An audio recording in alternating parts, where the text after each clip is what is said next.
todo mundo que nos acompanha, realmente o Atlético precisa dar uma resposta para ontem, né? Muito se fala que o Atlético evoluiu nos últimos 2 jogos, mas a gente viu que nos últimos 2 jogos, as 2 derrotas consecutivas, o Atlético saiu atrás com 2-0 contra, né? Então aí fica mais do que normal você pressionar o adversário, porque o seu adversário vai recuar com o resultado já de 2-0 a favor. A gente pode ver alguma evolução ali no time em termos de criação e tudo mais, mas também a gente vê que o sistema defensivo tá dando um apagão, né? Principalmente no início dos jogos.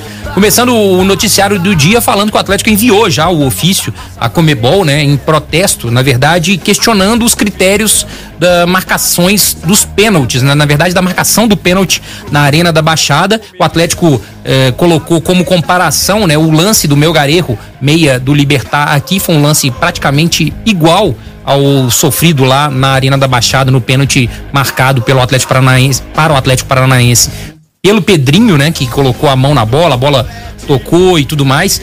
E a Conmebol divulgou hoje pela manhã o áudio, né, da marcação do pênalti.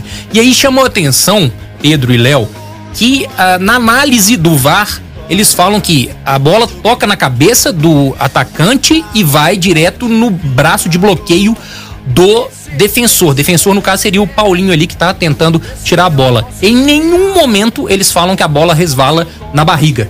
E a imagem é clara, fala que todo mundo vê que resvala na barriga e depois vai pro braço. Eles falam que a bola bate na cabeça do atacante e vai com o braço de bloqueio, vai em encontro com o braço de bloqueio. E no final, o que é engraçado, o Pablo Echevarria, árbitro do jogo, ele já toma a decisão e fala, depois de ver o lance, ele fala, então é pênalti e cartão amarelo para o atacante Paulinho. E aí o próprio VAR fala, correto, isso mesmo, correta a decisão. É um pouco, a gente estava discutindo ali, agora é um pouco, o VAR ele tem que chamar, né, e colocar a questão pro árbitro, e quando o árbitro decide falar assim, correta a decisão e tudo mais, não sei, fica uma coisa muito de influência, sabe? Não deixa uma isonomia a respeito na questão da definição do árbitro. Mas então, eu acho até que, Fernando, que é um diálogo até de praxe um pouco, assim. Eu também entendo e concordo com o que você está falando, porque a decisão tem que ser do árbitro de campo mesmo. Ele é a autoridade, a decisão é dele. Mas eu já ouvi isso em outros áudios também que a gente acompanha. E eu acho que às vezes é também muito barulho naquele rádio do árbitro e tal, e quando ele vai na cabine do VAR, aí ele sempre confirma, então é isso e é isso que eu vi, é isso que você viu também, certo? E aí acaba confirmando. Sim, não, pode ser muito bem nesse sentido, porque fica uma interpretação, né, de quem fica assistindo esses áudios, mas o que chamou a atenção mesmo foi realmente que em nenhum momento os analistas do VAR, né, chamaram o árbitro para falar que a bola tocou ou resvalou na barriga antes de tocar no braço. Se isso também influenciaria ou não, a gente sabe que os critérios realmente são muito loucos, né? Vai mais na base da interpretação, interpretativo, né? Exatamente. Então, é isso que o Atlético questiona no ofício enviado à Conmebol. A gente também sabe que também não vai valer de nada esse ofício, isso é só um praxe, né, Pedro? Você tá rindo aí. 3 pontos. Exatamente, já foram, né? Os 3 pontos já... E 1,5 milhão. Exatamente, 1,5 milhão na conta ali do Furacão. Em que pese também que se o Atlético empatasse também não levaria, né? O 1,5 milhão. Fato é que o Atlético vem de 2 derrotas, precisa recuperar aí a autoestima, um bom ambiente para esse trabalho do técnico Eduardo Cudê, né? Porque realmente tá precisando. Sabe quando foi a última vez que o Atlético perdeu 3 jogos seguidos? Em 2019. Né, e lá se vão aí quase 4 anos, o Atlético perdeu pela última vez 3 jogos seguidos na sequência, e o Atlético já contabiliza 2, vai enfrentar um Santos, né, que na Vila Belmiro, um terreno que o Atlético realmente difícil dele cantar lá dentro. Ano passado cantou, ganhou 2-1, mas o Santos vinha numa fase absurda, difícil, né? O Atlético ainda ganhou no último minuto, que teve um pênalti a favor que o Nátio Fernandes cobrou e fez o 2-1. O Atlético não ganhava lá há 13 anos né?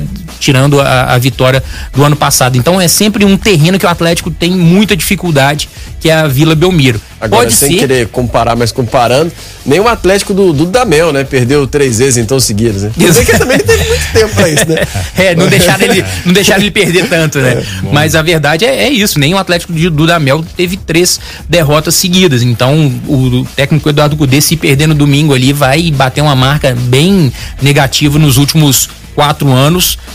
Um jogo difícil, mas eu acredito também que pela fase do Santos também, o Atlético tem chance, né? O Atlético tem boas chances, e se jogar também no segundo tempo que vem jogando contra o Vasco e contra o Atlético Paranaense, mas se jogar desde o início, não tomando 2-0 contra e ter que forçar o adversário a jogar ali sentado no resultado e abaixar as linhas, talvez o Atlético consiga esses 3 pontos, esses primeiros 3 pontos no Campeonato Brasileiro. O Atlético ainda não pontuou nem no Campeonato Brasileiro e nem na Libertadores, né? Então, antigamente, ou até pouco tempo, a gente reclamava do desempenho do time do técnico Eduardo Cudê, mas em cima de vitórias, né? O resultado estava vindo. Agora, o resultado não está vindo, o desempenho deu uma melhorada, em que pese que eu acho que é pelo contexto dos jogos, mas a gente agora tem que falar também sobre os resultados, e resultados não tem como, né? O próprio Cudê sabe que treinador no Brasil ou em qualquer equipe vive de resultados, então a gente sabe que se o Atlético tiver um revés aí nesse domingo, a situação vai ficar muito, mas muito difícil da permanência do técnico Eduardo Cudê. Muito porque também se falam dos bastidores, né, Pedro e Léo? Que a imprensa gaúcha agora revelou que o Atlético sondou Mano Menezes. Surpreendem vocês? Muito. Tô muito surpreso com essa sondagem, porque é um perfil diferente de jeito de jogar, né?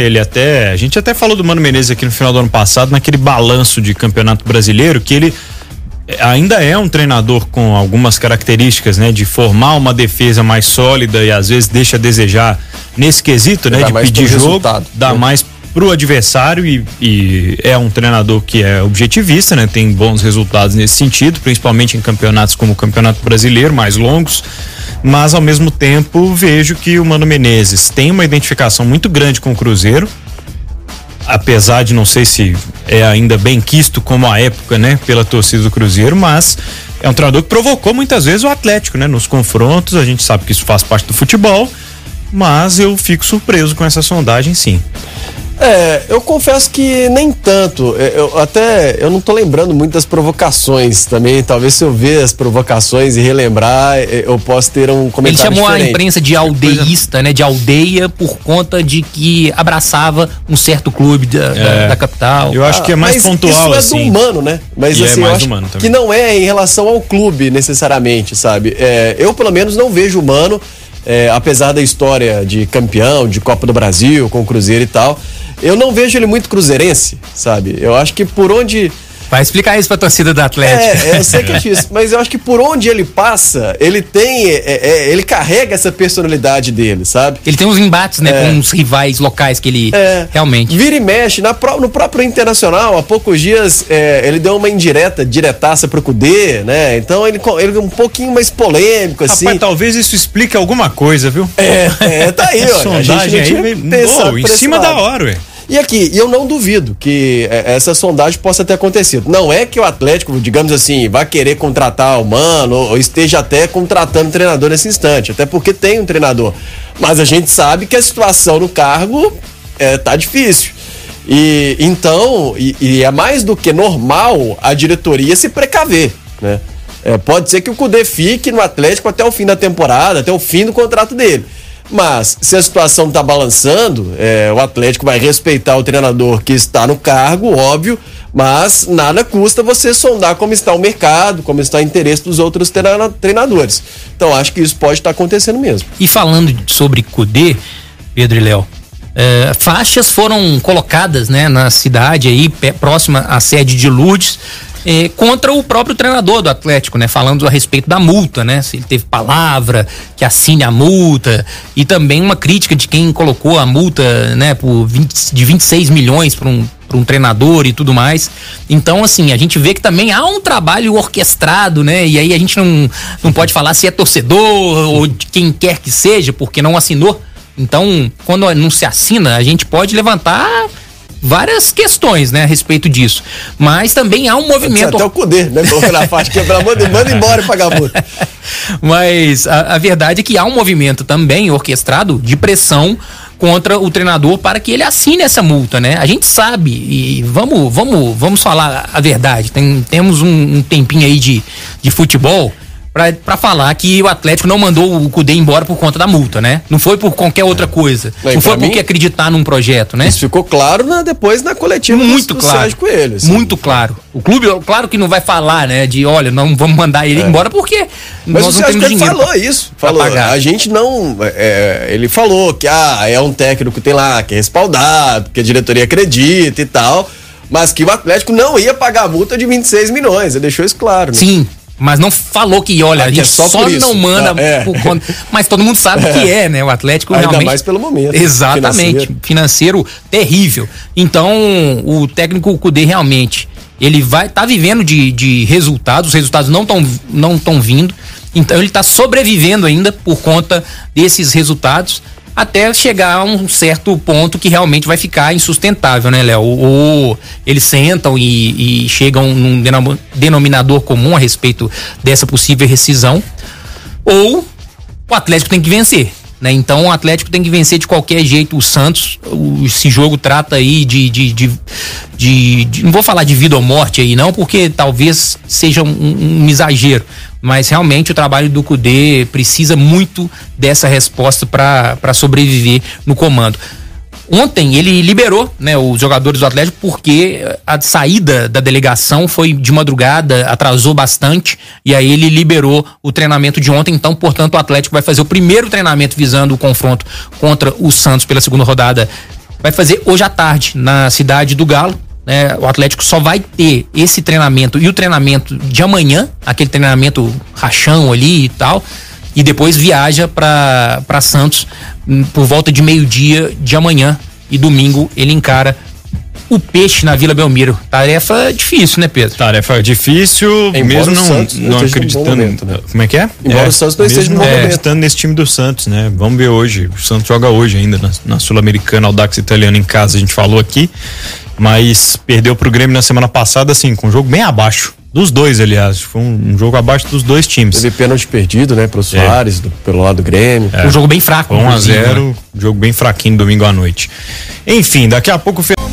Vocês já haviam trazido no início do programa, né, a respeito dos jogos da Libertadores. Hoje o Atlético vai ficar aí, o torcedor do Atlético vai ficar secando o Libertad, né, jogo entre Libertad e Alianza Lima, do grupo G, 11 da noite.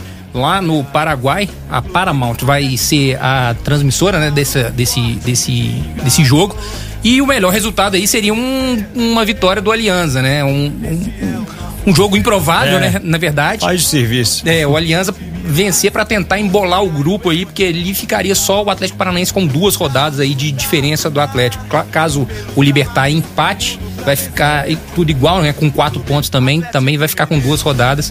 O Alianza ganhando, não. Aí ficaria aí tanto o Libertad como o Alianza com apenas 3 pontos de frente ao Galo.